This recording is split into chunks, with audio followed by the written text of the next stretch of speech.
Hey everyone, I'm Emily, this is No Expert, and today we have a very special guest.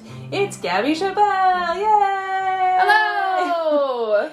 How you doing, Gabi? Thanks for being here. Thank you! I'm very excited for today. We have quite a bit on our plate. Yeah, we have a very interesting project. We are making a party ham ring. So, what is a party ham ring, you might ask? And I feel like to talk about that, we need to talk about, first, where it came from. Gabi? The 1966 edition of Better Home and Garden Salad Book. So, a party ham ring is actually a salad. It's a Jell-O salad. So we're making a Jell-O salad today. So this entire book is just chock full of incredible. I mean, I don't know if you know. Oh, wow. That sherbet is a salad, but it is. Sherbet salad. So there's some really incredible gems in here. But the one we are focusing on today is this gem, the party ham ring, because it's so beautiful. You know what? We wanted to really know how to make meat look like a party. So how to make the meat, in quotation marks, look like a party. I've never had a ring of sour cream Jell-O dotted with jewels of ham, but I am very excited to try.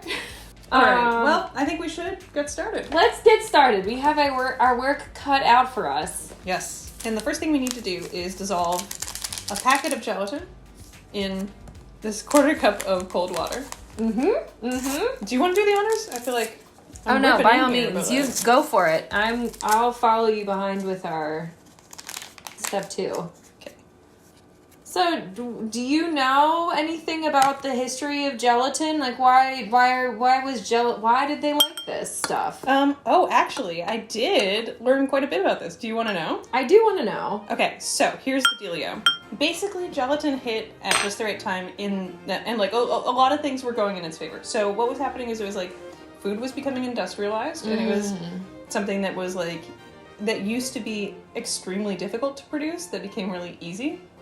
Like you could just buy it, a little packet, when it used to be like, so they would do like fancy Jell-Os and stuff in like the 1800s at like very rich people's houses. Because it would come from the animals. Yeah, but it was like a sign of your wealth. Gotcha. To be able to do it because it was like a multi-day, multi-person process, and it was like, and it was not like a necessary nutrient thing, and challenging. So it's like, and it's difficult. Okay, so it's like obviously I have so much staff that I have like people to spare to make gelatin. Just to make like fancy molds. Anyway, so that was the history of it, and then suddenly gelatin became something that could be mass produced. Put in a packet. You could buy it affordably and get it in your house, and also it was like. So culturally, in like the 50s and 60s, there was a lot of like automating the work of the housewife. Like suddenly there's a vacuum and a dishwasher. And, yes. And so this was sort of luxuries coming with that, where it's like this is such an easy way to make a dessert or a meal. Yeah. And then this kind of thing specifically, the ham ring, we're waiting for the gelatin to dissolve. It's almost done. Or to soften.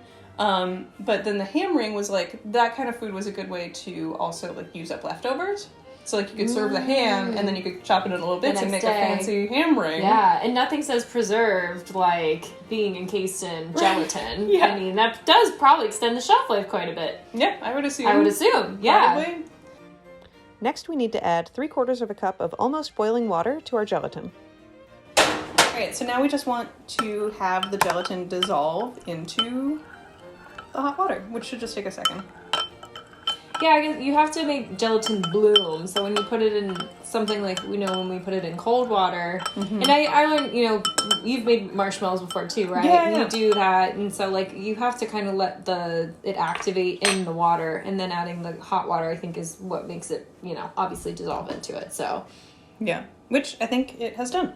Great. So now we have to assemble the base of our party ham ring. So we need our gelatin and water into the bowl. Which always smells funky. Yeah, gelatin has a real funk to it when it's like just unflavored. It's really odd smelling. I don't want to liken it to anything because it's just funky.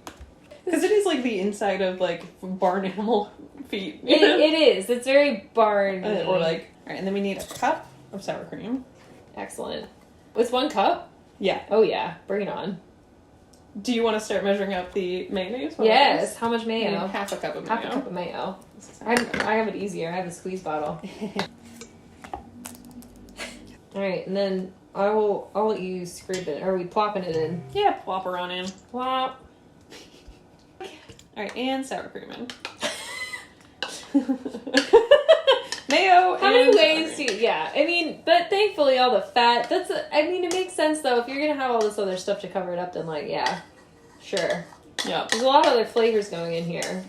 Very rich flavors. Rich flavors indeed.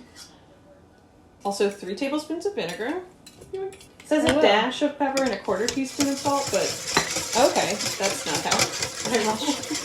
No. It already smells better. Which wasn't hard. Okay, and then our S&P. Mm-hmm. All right, let's do it. Love fresh ground pepper. This is already like, we're elevating this. Yeah, we're elevating the party. There's no way that they had a pepper grinder. Yeah. Does that feel good or more? Yeah. The ham is pretty salty. That's true.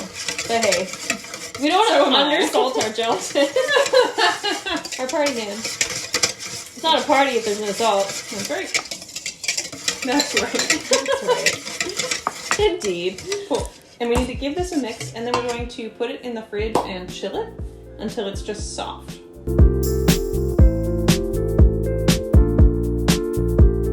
Alright, so our gelatin is like slightly set. It's soft. Yeah. Ready for mix-ins. Let's mix it in. So we have all of our mix-ins here. We've got ham, green pepper, scallions, and celery. The picture. This is, I think, the party. Right? Yeah, this is where the part party that makes happens. it a party, yeah. This is just ring. This is ham party. Party. Party essentials. Alright, you ready to let's pump fold up it the in. ham? Yeah, let's pump up the ham. Pump it up. Alright. Yum. Wow. Alright, think it's nice and folded. Mixed in. Alright, the next thing we're going to do is spritz our ring with ham and pour this on in there. Pour into 5.5 cup ring mold. Chill till firm. Makes 5 to 6 servings.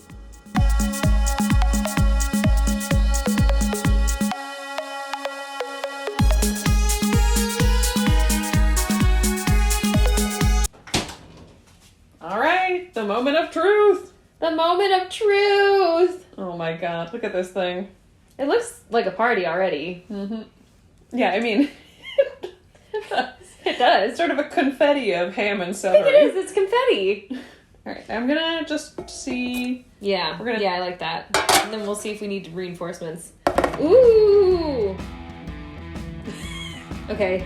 Okay, we do need reinforcements. Okay, take 2.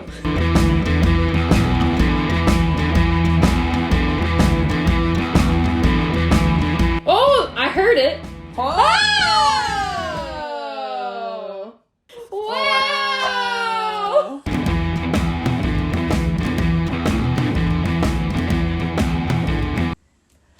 Okay.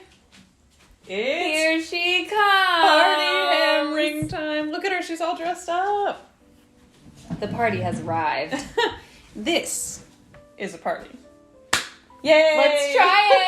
I'm so excited to get in there. Obviously, we dressed her all up for the occasion. She's beautiful. There's a little mustard in the middle, mostly just to mimic the photo. Yeah, we really wanted to look like the picture. So. I'm nervous to cut into this. Well. It's like almost delicate. Ooh. Oh. Ooh. Oh. Get your plate for me. Oh, thank you. Mmm. I'm gonna hold this closer to the, oh. Mm. Wow. Mm-hmm. Mm. Stunning. Oh, stunning. Okay, right. let's take a bite of this. All right. I'm gonna get a ham chunk in there because it feels wrong not to. Mm-hmm. So, cheers. Cheers. Thing.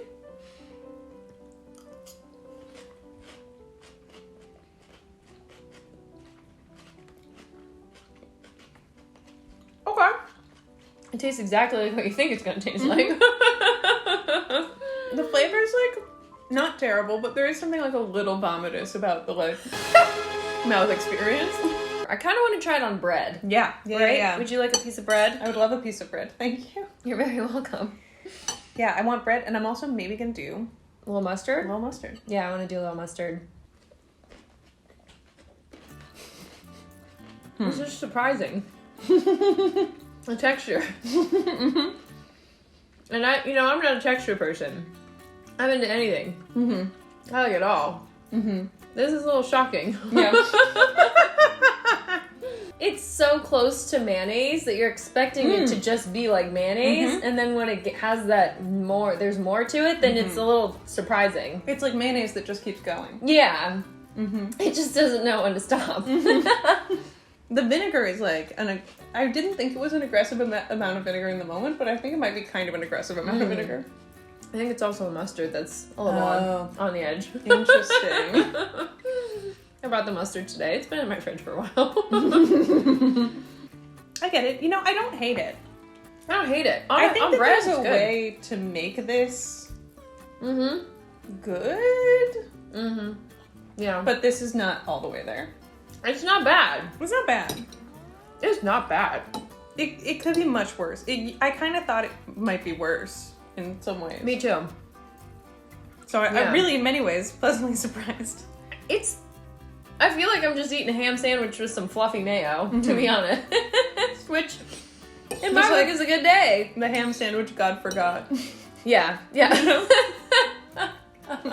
Maybe more ham cut smaller, so instead of like the occasional That's mouthful true. of ham, if you got like it was more like If everything was really small diced, I think that would be nice. I actually think that would be really nice. I think it would go up better because you Yeah. get more in every bite. Yeah.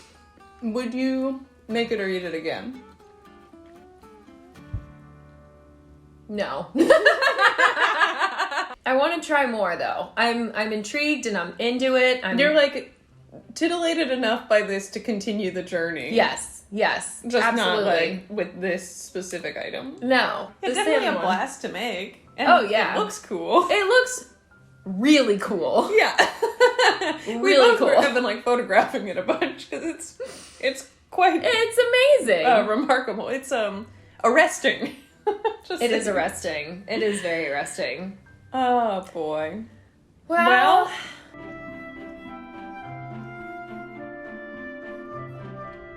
And that was our party hammering. What do you think? Would you make it? Would you eat it? Would you try it?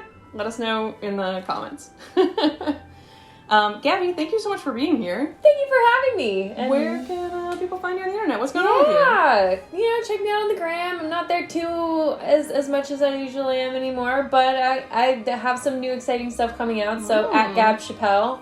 And I have a Pinterest, which Ooh. I love Pinterest. Pinterest. I didn't know you were on Pinterest. I love Pinterest, and you can find so many of these great recipes that are like old and vintage and Yeah, like fun totally. inspiration for like the like 50s, 60s, 70s kind of vibes. And so check me out on Pinterest.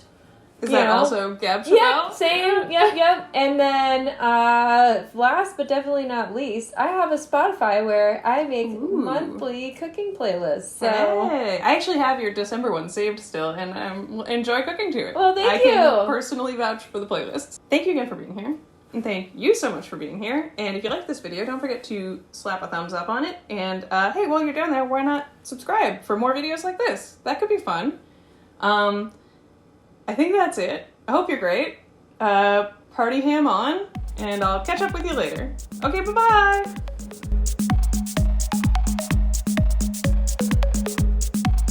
Yeah, our way through this. book, yes. Next will be the tangy tuna mousse squares. Oh. That was a runner-up, I think, when we were making Yeah, that was decisions. definitely on our That was list. runner- Oh my god, corned beef salad bowl. How did we miss that Oh. one? The lemony salmon tower. Oh, yeah, that's, I'm not saying stay tuned for that, but if this is a rip-roaring success, maybe.